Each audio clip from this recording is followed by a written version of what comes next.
ओम श्री परमात्मने नमः। ओम श्री परमात्मने नमः। अथ ब्रह्मानंदवल्ली अथ ब्रह्मानंदवल्ली शांति पाठः। शांति पाठः। ओम सहना भवतु ओम सहना सहनौ भुनक्तु सहनो भुनक्तु सह वीर्यं करवावहै सह वीर्यं करवावहै तेजस्विनावधीतमस्तु तेजस्विनावधीतमस्तु मा विद्विषावहै। मा विद्विषावहै। ओम शांति शांति शांति।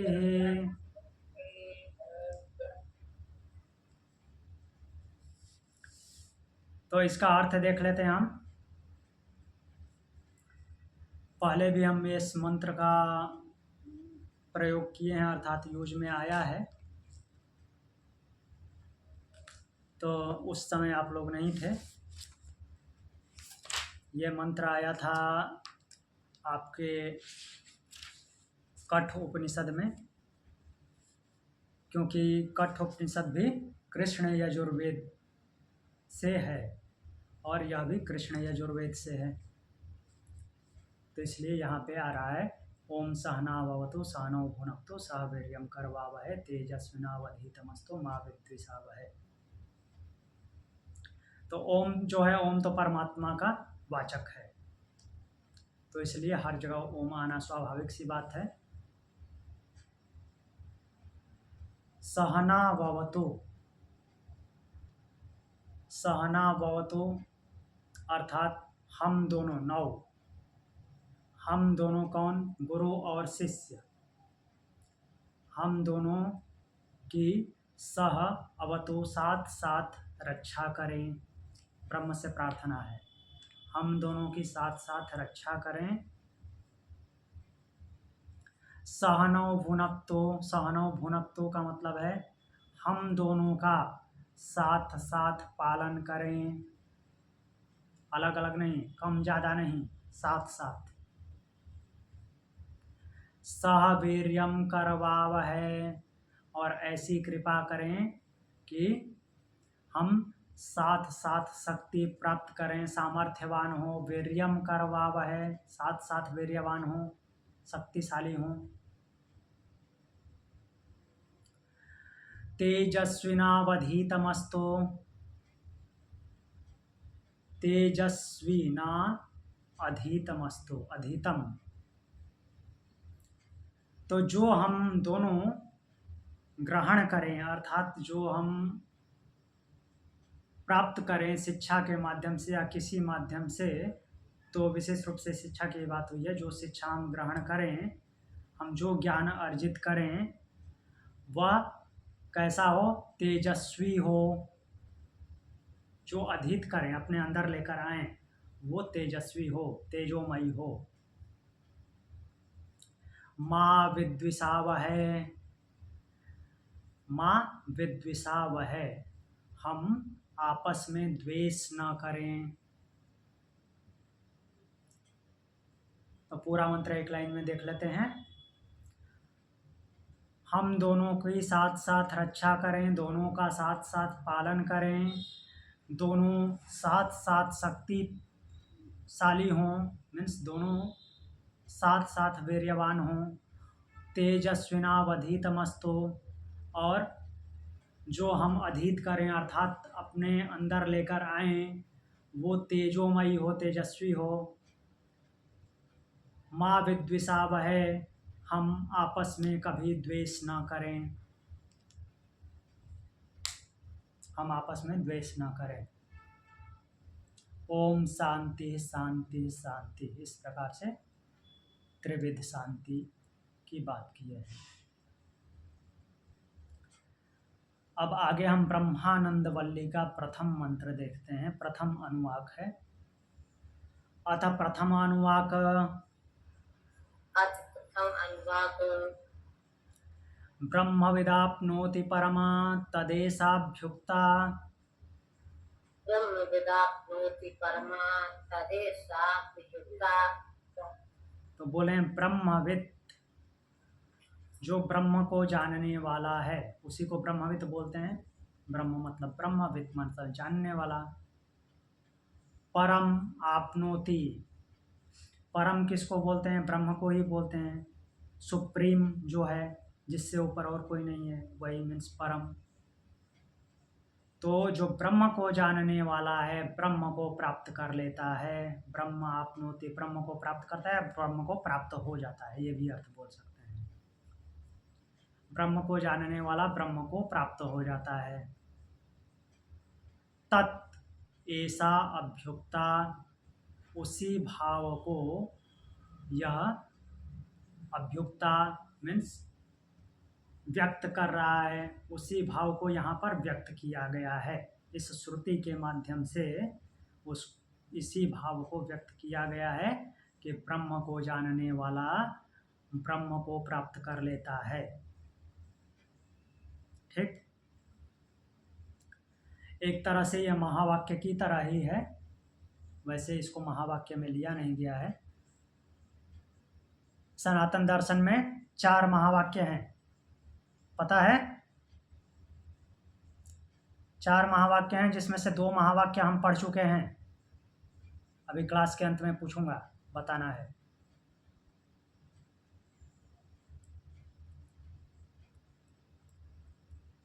तो इसका आगे मंत्र देखते हैं। सत्यम ज्ञानम अनंतम ब्रह्म,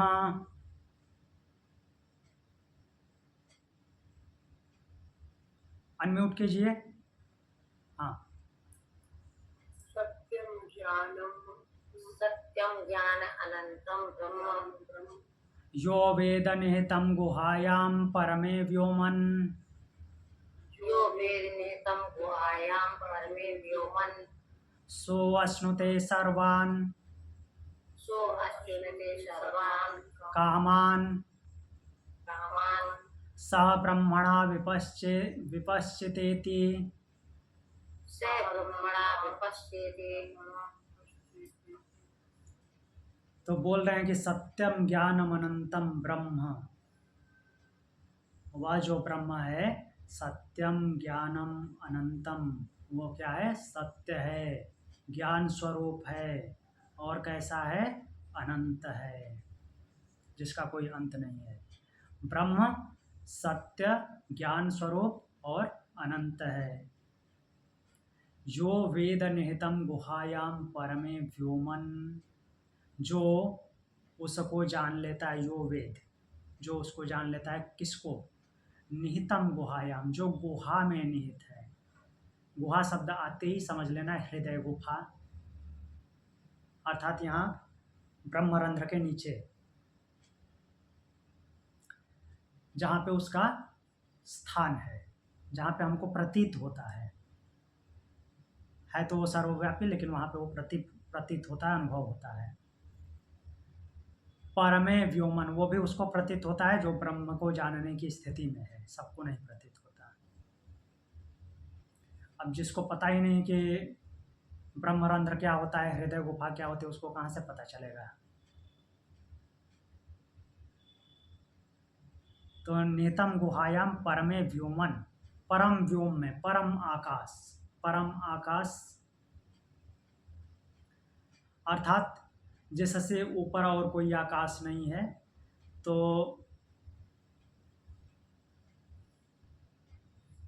ऐसे परम आकाश में रहते हुए गुहायाम, जो गुफा में निहित है, उसको जान लेता है।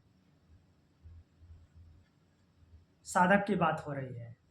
जो साधक उस गुफा में रहने वाले, गुफा में, हृदय गुफा में अनुभव होने वाले को जान लेता है, वो ब्रह्म कैसा है? सत्य, ज्ञान स्वरूप और अनंत है, जो कि प्राणियों की हृदय गुफा में जिसका निवास है। सह विपश्चितम ब्रह्मणा सह सर्वान् कामान अश्नुते इति। वह क्या होता है? विपश्चिता, वह विपश्चिता, विपश्चिता का मूल अर्थ होता है ज्ञानी, विद्वान। तो वह विद्वान, वह ज्ञानी ब्रह्मणा सह, ब्रह्म के साथ सर्वान कामान अश्नुते, सभी कामनाओं का अनुभव करता है। वह ब्रह्म के साथ सभी कामनाओं का अनुभव करता है, अर्थात ब्रह्म जैसे लिप्त नहीं होता और सब कुछ भोग लेता है, वैसे ही यह साधक भी बिना लिप्त हुए सब कुछ भोग लेता है। तो ब्रह्म के साथ सभी कामनाओं का अनुभव करता है, इति, इस प्रकार से आगे बोल रहे हैं। अभी इति बोल करके आगे संकेत किया है कि आगे इसी के बारे में कुछ है।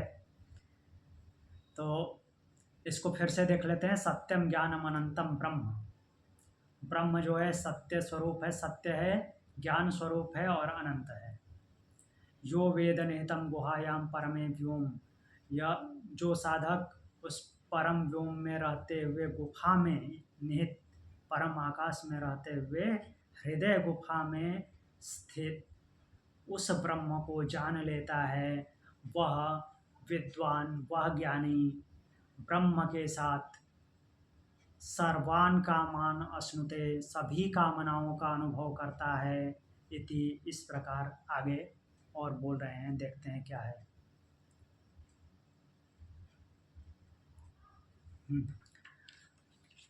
आगे बताते हैं कि आगे का मंत्र है, साथ में पढ़ेंगे। तस्माद्वा एतस्मादात्मना तस्मादात्मना आकाशः सम्भूतः, आकाशाद्वायुः, आकाशाद्वायुः, वायोरग्निः, वायोरग्निः, अग्नेरापः, अदभ्यः पृथिवी, अदभ्यः पृथिवी, ओषधयः ओषधिभ्यो अन्नम्, पृथिव्या औषधिता,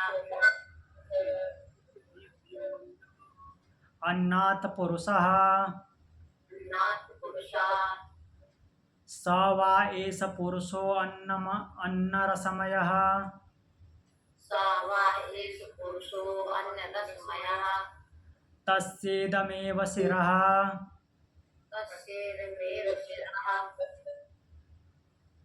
अयं दक्षिणपक्षः, अयं दक्षिणपक्षः, अयम् उत्तरः पक्षः, अयम् उत्तरः पक्षः, अयमात्मा, अयमात्मा, इदं पुच्छम्, इदं पुच्छम्, प्रतिष्ठा, प्रतिष्ठा, तदप्येष श्लोको भवति। तदप्येष भवति। तो देखते हैं मंत्र क्या बोल रहा है। तो इस मंत्र में बोल रहे हैं, हेलो, हाँ, इस मंत्र में बोल रहे हैं तस्माद्वा एतस्मादात्मना आकाशः सम्भूतः।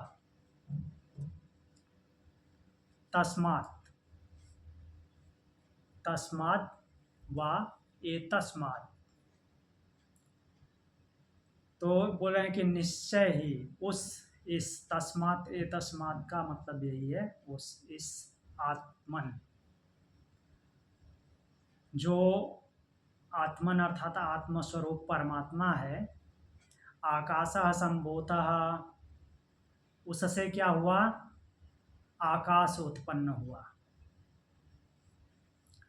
सबसे पहले उसने आकाश उत्पन्न किया। आकाश उत्पन्न हुआ, आकाश के बाद अब यहाँ पे सृष्टि रचना फिर से शुरू की है। सृष्टि रचना की बात कर रहे हैं। सृष्टि से तुरंत फिर अभी जीवात्मा पे आएंगे, इसी में जीवात्मा पे भी आ जाएंगे, ज़्यादा लंबा नहीं है। पंच महाभूतों की बात कर रहे हैं, पंच महाभूतों से जीवात्मा को बना देंगे, अन्नमय कोश की बात कर रहे हैं। तो सबसे पहले उसने क्या किया, आकाश को उत्पन्न किया। आकाश के बाद कौन सा तत्व उत्पन्न हुआ, वायु। वायु महाभूत उत्पन्न हुआ। वायु के बाद कौन सा महाभूत उत्पन्न हुआ? अग्नि। अग्नि के बाद कौन सा महाभूत हुआ? जल। और जल के बाद सबसे अंत में पृथ्वी महाभूत उत्पन्न हुआ। सबसे अंत में पृथ्वी महाभूत आया। पहले आकाश महाभूत, फिर वायु महाभूत, फिर अग्नि महाभूत, जल महाभूत और पृथ्वी महाभूत। पृथ्वी, जब पृथ्वी का निर्माण हो गया, अर्थात पृथ्वी मतलब कि केवल अपनी पृथ्वी नहीं समझना है, वैसे जीवन तो हमारे जानकारी में अपनी ही पृथ्वी पे है, तो इसको ही ले सकते हैं, लेकिन जितना भी स्थूल पिंड है वो सब पृथ्वी में ही काउंट होते हैं। तो बोल रहे हैं कि पृथिव्या औषधिया, और पृथ्वी पर किसकी उत्पत्ति हुई? औषधियों की। औषधियों मीन्स जिनसे हमको खाने की चीज़ें प्राप्त होती हैं। औषधिभ्या अन्नम, वही फिर आ रहा है, औषधि से क्या हुआ? अन्न उत्पन्न हुआ। अन्नाथ पुरुषः, और अन्न से क्या हुआ? ये अन्नमय कोश, जीवात्मा उत्पन्न हुआ। अन्नाद भवन्ति भूतानि, भगवान बोल रहे हैं भगवत गीता में। अन्न से भूतों की उत्पत्ति होती है, प्राणियों की उत्पत्ति अन्न से होती है। अब अन्न से प्राणियों की उत्पत्ति कैसे होती है? यहाँ पे भी लिख रहे हैं अन्नाद पुरुषः, अन्न से प्राणियों की, अन्न से जीवात्मा उत्पन्न हुआ। गौरांग जी बताइए।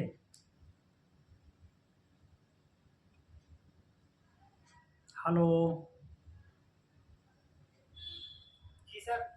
हाँ बताइए, अन्न से कैसे जीवात्मा उत्पन्न होता है, कैसे प्राणी उत्पन्न होता है अन्न से?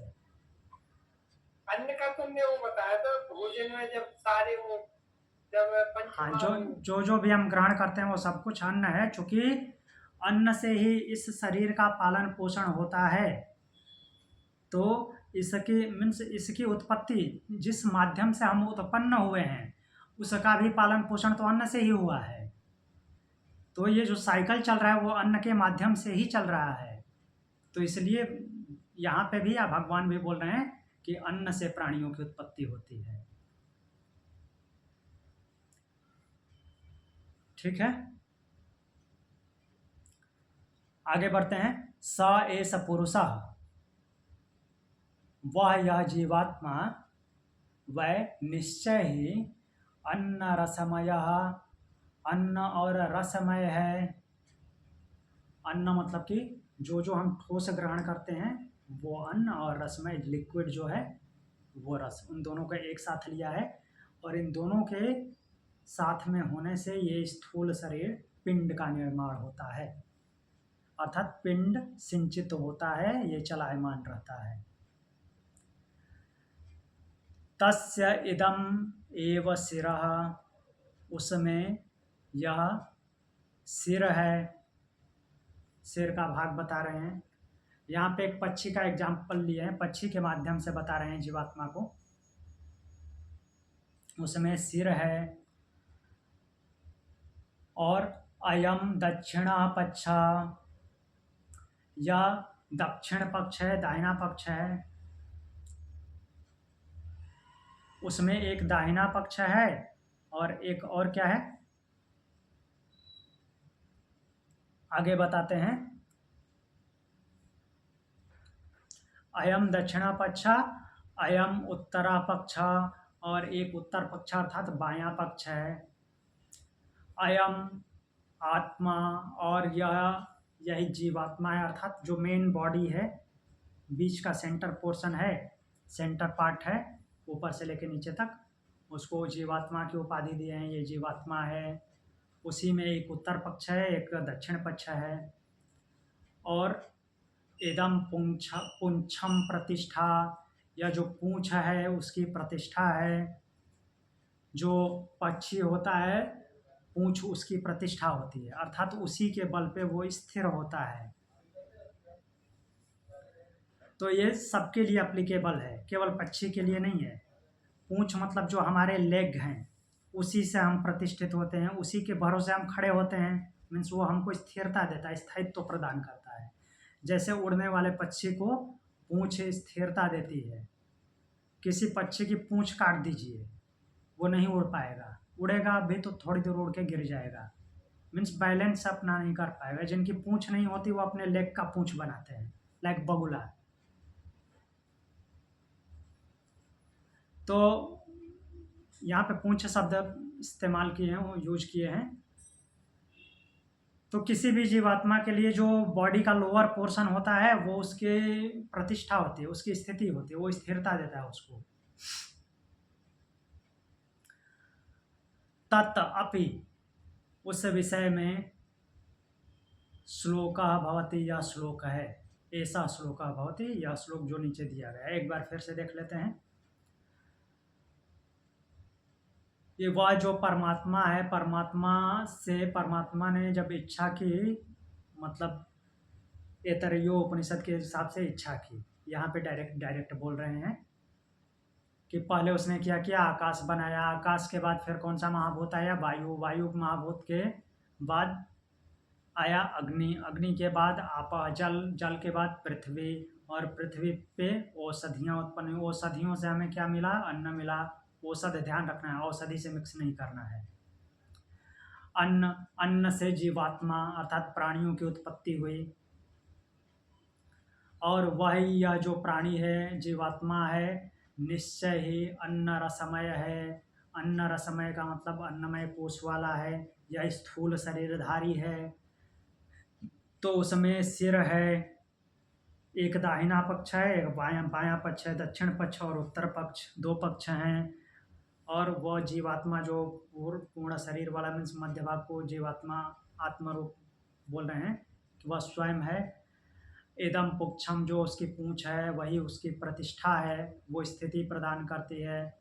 उसी विषय में आगे श्लोक है। तो अगला श्लोक देखते हैं, अगला श्लोक क्या है। अगला यहाँ पे प्रथम अनुवाक पूर्ण होता है, और जिस श्लोक की बात किए हैं वो दूसरे अनुवाक में है। तो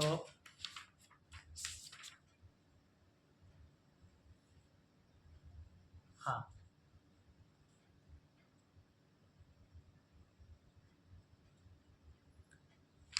दूसरे अनुवाक में जो आता है ये थोड़ा लंबा है, इसको पढ़ते हैं साथ में। अन्नाद्वय प्रजा प्रजायन्ते, अनम्यूट कर लीजिए। अन्नाद्वय प्रजा प्रजायन्ते, या काश्च पृथिवींश्रिता, या आकाश पृथ्वी पिता, अथो अन्येनैव जीवन्ति, अथो अन्येनैव जीवन्ति, अथैनदपि यन्त्ययन्तः यन्ततः, अथैनदपि यत्यन्ततः, अन्नं हि अन्नं हि भूतानां ज्येष्ठं, भूतानां ज्येष्ठं, तस्मात् सर्वौषधमुच्यते, तस्मात् सर्वोषधमुच्यते। सर्वं वै सर्वं वै ते अन्नमाप्नुवन्ति, ते अन्नमाप्नुवन्ति, ये अन्नं ब्रह्मोपासते, ये अन्नं ब्रह्मोपासते, अन्नं हि भूतानां ज्येष्ठं, अन्नं हि भूतानां ज्येष्ठं, तस्मात् सर्वौषधमुच्यते, तस्मात् सर्वो औषधमुच्यते। अन्नाद् भूतानि जायन्ते, अन्नाद् भूतानि जायन्ते, जातान्यन्नेन वर्धन्ते, जातान्यन्नेन वर्धन्ते, अद्यते अत्ति च भूतानि, अद्यते अद्ये भूतानि, तस्मादन्नं तदुच्यते इति। तस्मादन्नं तदुच्यते इति। जी, तो बोल रहे हैं कि अन्य देव प्रजा प्रजायन्ते, या काश्च पृथ्वींश्रिता, पृथ्वींश्रिता, जो पृथ्वी लोक का आश्रय लेकर रहते हैं, या काच, तो कोई भी प्राणी जो पृथ्वी लोक का आश्रय लेकर रहता है, अन्नाद्वय प्रजायन्ते। तो उसके लिए क्या बोल रहे हैं कि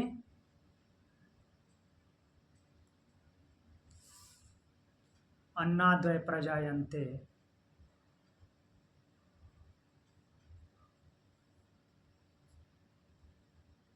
तो वो अन्न से ही जीवित रहता है। जो पृथ्वी नहीं, यहाँ पे है या काश्य पृथ्वीम श्रिता, जो पृथ्वी लोक का आश्रय लेकर रहने वाले जो कोई भी प्राणी हैं, प्रजा, प्राणी, प्रजा मतलब प्राणी, अन्नात् वै प्रजायन्ते, अन्न से ही उत्पन्न होते हैं। पृथ्वी लोक का आश्रय लेकर रहने वाले सारे प्राणी अन्न से ही उत्पन्न होते हैं, उनकी उत्पत्ति अन्न से ही होती है। और फिर क्या बोल रहे हैं कि अथो अन्नेनैव जीवन्ति, वे अन्न से ही जीते हैं। और अथैनदपि यन्त्यन्तः, और फिर क्या होता है कि उनका अंत भी अन्न में ही हो जाता है।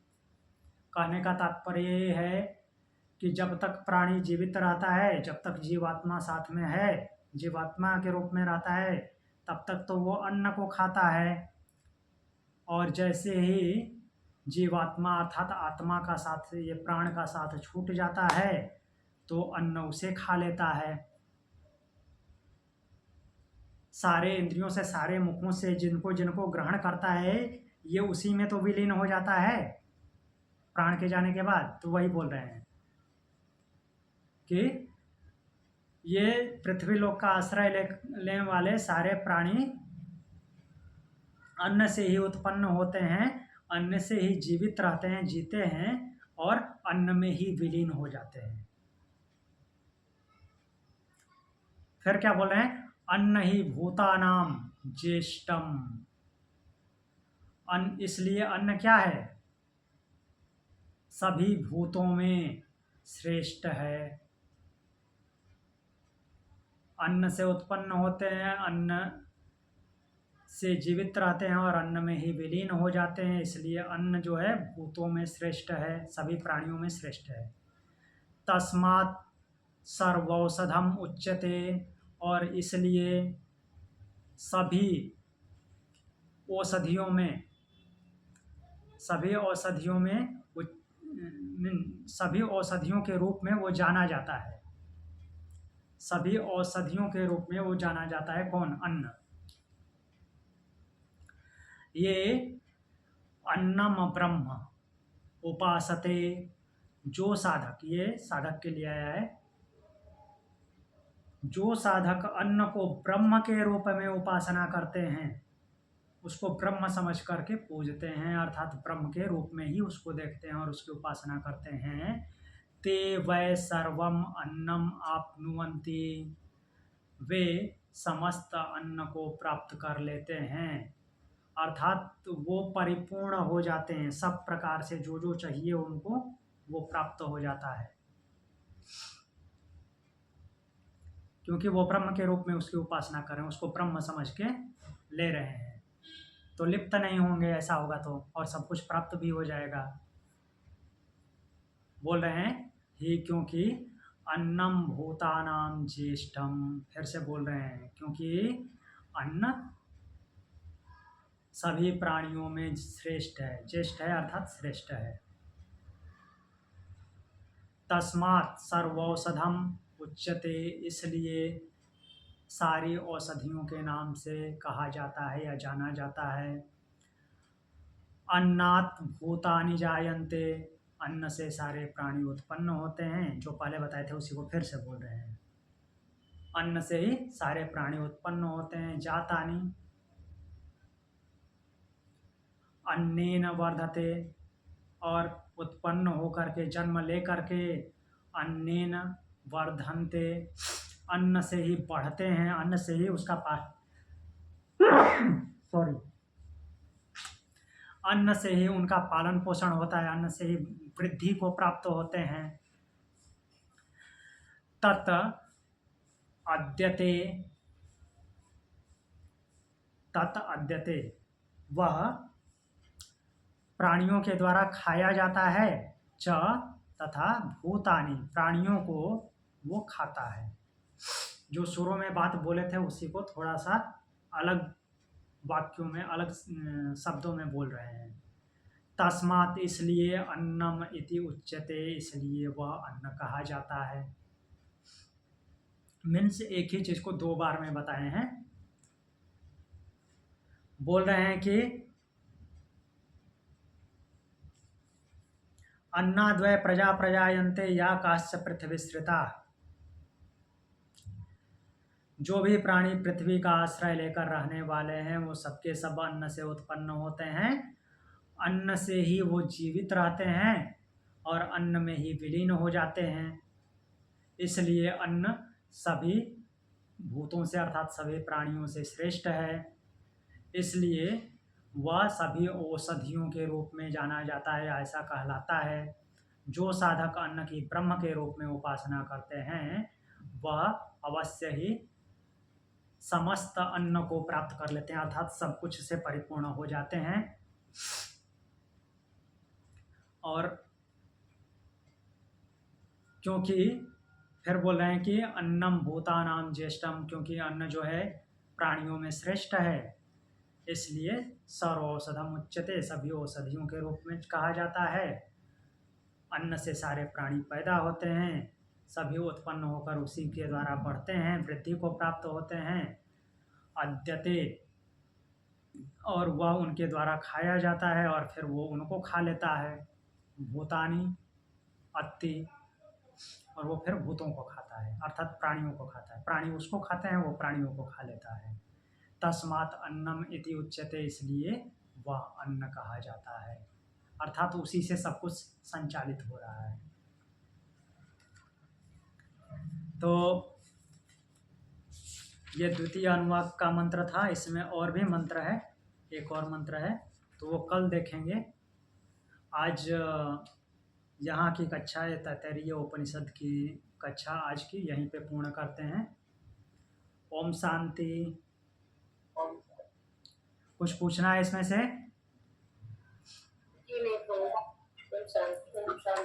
हाँ, मैंने एक प्रश्न पूछने को बोला था कि हाँ, जो चार हमारे क्या बोलते हैं सनातन दर्शन के महावाक्य हैं, उनमें से दो महावाक्य हमने पढ़े हैं, कौन कौन से याद है किसी को? इस उपनिषद में तो प्रज्ञानम ब्रह्म, इस उपनिषद में नहीं है, ऐतरेय उपनिषद में है। ऐतरेय उपनिषद, इससे पहले वाला। हाँ, ऐतरेय में अयम आत्मा ब्रह्म। हाँ, मांडुक्य में अयम आत्मा ब्रह्म।